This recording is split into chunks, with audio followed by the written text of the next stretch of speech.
अक्सर लोग with holding tax पहले ही पे कर चुके होते हैं, लेकिन फिर भी वो दोबारा टैक्स पे कर देते हैं, सिर्फ इसलिए क्योंकि उनको एडजस्टेबल टैक्स और फाइनल टैक्स का फ़र्क ही पता नहीं होता। आज मैं आपको रियल एग्जांपल्स के साथ और स्टेप बाय स्टेप ये तमाम चीज़ें समझाऊंगा और एआई का स्मार्ट यूज़ भी आपको दिखाऊंगा। इस वीडियो में आप देखेंगे कि विद होल्डिंग टैक्स क्या होता है, आप सीखेंगे कि एडवांस टैक्स क्या होता है, एडजस्टेबल और फाइनल टैक्स में फ़र्क क्या है और एआई से इनका एस्टीमेट कैसे निकाला जाता है। ये तमाम चीज़ें स्टेप बाय स्टेप सीखने के लिए वीडियो के एंड तक ज़रूर देखिए। पाकिस्तान में विद होल्डिंग टैक्स सोर्स पर डिडक्ट होता है, जैसा कि bank profit, mobile bills, property transactions वगैरह या फिर इंपोर्ट्स वगैरह पर यह टैक्स डिडक्ट होता है। लेकिन एडवांस टैक्स क्वार्टरली बेस पर बिजनेस इनकम पर पे किया जाता है। एफबीआर अपडेट्स को चेक करते रहा करें क्योंकि रेट्स हर साल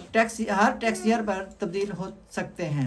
यही सबसे ज़्यादा कन्फ्यूजन पैदा होती है। एडजस्टेबल टैक्स ईयर एंड में एडजस्टेबल टैक्स जो है वो एडजस्ट हो सकता है, जैसा कि बैंक प्रॉफिट है और सैलरी डिडक्टेड टैक्स है। ये कुछ केसेस में बैंक प्रॉफिट वगैरह में जो है वो तब्दीली आ सकती है। इसी तरह फाइनल टैक्स है, ये सोर्स पर डिडक्ट होता है होकर फाइनल सेटलमेंट बन जाता है, जैसा कि कुछ केसेस में कंट्रैक्ट केस हैं। इसी तरह कुछ केसेस जिसमें आप प्राइस बॉन्ड कह लें, क्योंकि इनके जो रूल्स हैं वो वक्तन फ़ौक्तन तब्दील हो सकते हैं। इसके लिए भी आपको एफबीआर की अपडेट्स चेक करते रहना चाहिए ताकि जो मौजूदा रूल्स हों उसके मुताबिक आप इसको कैलकुलेट कर सकें। तो अब हम इसको कह सकते हैं कि जो एडजस्टेबल टैक्स है वो ईयर एंड में एडजस्ट हो सकता है और जो फाइनल टैक्स है वो फाइनल सेटलमेंट होता है। आइए अब इसकी रियल मिसाल देख लेते हैं। फॉर एग्जांपल, आपने बिजनेस इनकम हासिल की 20 लाख रुपए, विद होल्डिंग डिडक्ट हुआ आपका 1.5 लाख रुपए और advance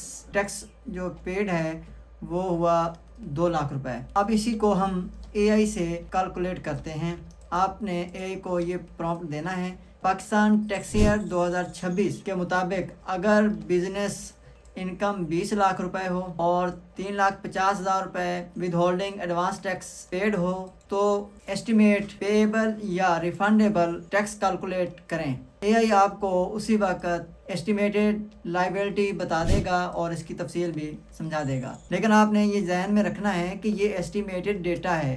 final calculation FBR IRS portal पर ही होगी और उधर ही वेरीफाई होगा। अब मैं आपको बताता हूँ कि लोग यहाँ सबसे बड़ी गलती करते हैं। Advance tax normally quarterly base पे होता है based on previous income trend. अब आप एआई से पूछें पाकिस्तान में एडवांस टैक्स कैलकुलेट करने का फार्मूला बताएं, एआई आपको फौरन मुकम्मल फार्मूला तफसील से समझा देगा। अब आप आईआरएस पोर्टल ओपन करें, अपनी इनकम डिक्लेयर करें, टैक्स डिडक्टेड फाइल्ड करें, एडवांस टैक्स पेड इंटर करें। जब मुकम्मल एंट्री कर देंगे तो सिस्टम ऑटोमेटिक एडजस्ट करेगा, लेकिन यहाँ ध्यान रखिएगा कि कोई भी फिगर मिसमैच ना हो, वरना आपको मिसमैच का एफबीआर नोटिस भी आ सकता है।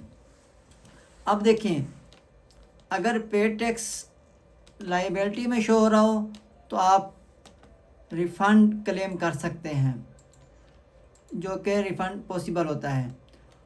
अब आप एआई से भी पूछ सकते हैं कि रिफ़ंड क्लेम करने का प्रोसेस बताएं, तो एआई आपको उसका प्रोसेस बता देगा। लेकिन एक बात फिर ध्यान में रखिएगा कि रिफ़ंड का जो प्रोसेस है वो टाइम टेकन है, वो थोड़ा सा टाइम लेता है। यहाँ कुछ कॉमन मिस्टेक्स भी हो जाती हैं, जैसा कि कुछ लोग एडजस्टेबल टैक्स को फाइनल समझ लेते हैं, जिससे डबल टैक्स का रिस्क बढ़ जाता है। नंबर दो पे जो बड़ी कॉमन मिस्टेक होती है वो ये है कि पेड एडवांस टैक्स को वो आईआरएस पोर्टल में इंटर ही नहीं करते, जिससे रिफ़ंड क्लेम करना मिस हो सकता है। आज हमने सीखा कि किस तरह के विद होल्डिंग टैक्स क्या होता है, एडवांस टैक्स के बारे में जाना कि वो क्या होता है। इसी तरह एडजस्टेबल विसेस फाइनल टैक्स का फ़र्क हमने तफसील से जाना।